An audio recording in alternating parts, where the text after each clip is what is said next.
और अब खबरों में बात करते हैं लखनऊ की, जहां पर उपचुनाव में सपा कई एजेंडे को देगी धार। जहां पर सपा मुखिया अखिलेश यादव ने कार्यकर्ताओं को समझाई है रणनीति। संविधान, लोकतंत्र और आरक्षण पर फोकस करने का जोर, पीडीए की एकजुटता और एकता देखने पर जोर। उपचुनाव में इन्हीं मुद्दों पर बीजेपी को घेरेगी समाजवादी पार्टी। तो बड़ी खबर, जहां पर संविधान, लोकतंत्र और आरक्षण पर फोकस करने पर यह जोर दिया है। और साथ ही आपको बता दें कि इस दौरान पीडीए की एकजुटता और एकता दिखाने पर भी जोर दिया गया है। बड़ी खबर आपको बता रहे। और उपचुनाव में इन्हीं मुद्दों पर बीजेपी को घेरेगी समाजवादी पार्टी। तो उपचुनाव में सपा कई एजेंडे को धार भी देगी। वही आपको बता दें कि इस दौरान सपा मुखिया अखिलेश यादव ने कार्यकर्ताओं को समझाई है रणनीति। और इसी के तहत एक खास रणनीति के तहत, जिसमें से कि संविधान, लोकतंत्र और आरक्षण पर फोकस करने पर भी जोर दिया है। तो पीडीए की एकजुटता और एकता दिखाने पर जोर। और ज्यादा जानकारी के लिए हमारे संवाददाता एसके वाजपेयी हमारे साथ फोन लाइन पर जुड़ चुके हैं।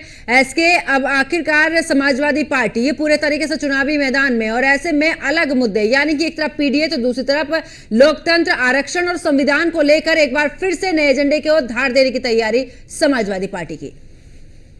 बिल्कुल निश्चित तौर पर समाजवादी पार्टी की तरफ से कहीं न कहीं कोशिश की जाएगी कि जिस तरीके से सपा ने दो मुद्दे 2024 के लोकसभा चुनाव में उठाया और उसका फायदा समाजवादी पार्टी को और कांग्रेस गठबंधन को उत्तर प्रदेश में मिला था, उन चीजों को लेकर अब उत्तर प्रदेश सरकार की तरफ से जिस तरीके से अलग अलग चीजें चलाई गई उनको मुद्दा बनाया जाए। जमीनों के अधिग्रहण और साथ ही साथ उनके मुआवजे के मामले को मुद्दा बनाया जाए, और साथ ही साथ जो आरक्षण, संविधान जैसे मुद्दे हैं उनको भी कहीं न कहीं दौरान धार दी जाए। निश्चित तौर पर ये महत्वपूर्ण जो मुद्दे हैं उनको दोबारा से समाजवादी पार्टी आने की कोशिश करेगी।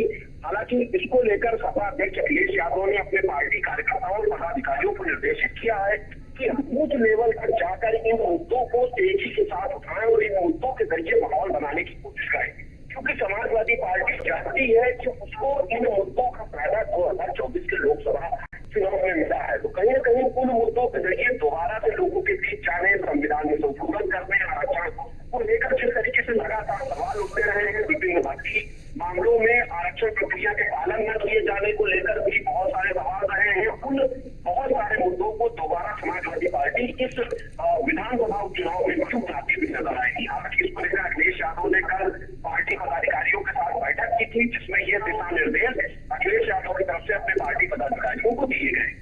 बिल्कुल। और एसके, हमने जब लोकसभा चुनाव में भी देखा था पीडीए का फॉर्मूला काम किया। और अगर हम कांग्रेस की बात करें तो कांग्रेस ने संविधान का मुद्दा, आरक्षण का मुद्दा और इस दौरान लोकतंत्र को लेकर पूरे तरीके से फोकस दिया था। और इस बार क्योंकि कांग्रेस चुनावी मैदान में नहीं है, लेकिन पूरे तरीके से समर्थन की बात भी कही है समाजवादी पार्टी के साथ में, तो क्या ऐसे में क्या लगता है कितना चुनौतीपूर्ण हो सकता है बीजेपी के लिए?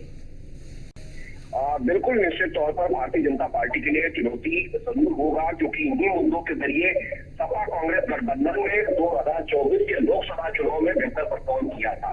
तो इस उपचुनाव में भी सपा कुछ कांग्रेस उन्हीं मुद्दों को लेकर आगे बढ़ रही है और कोशिश कर रही है कि इन मुद्दों के जरिए माहौल बनाया जाए और दोबारा से कहीं न कहीं उन चीजों को लेकर लोगों के बीच जाया जाए जिनका फायदा पहले भी समाजवादी पार्टी पा चुकी है।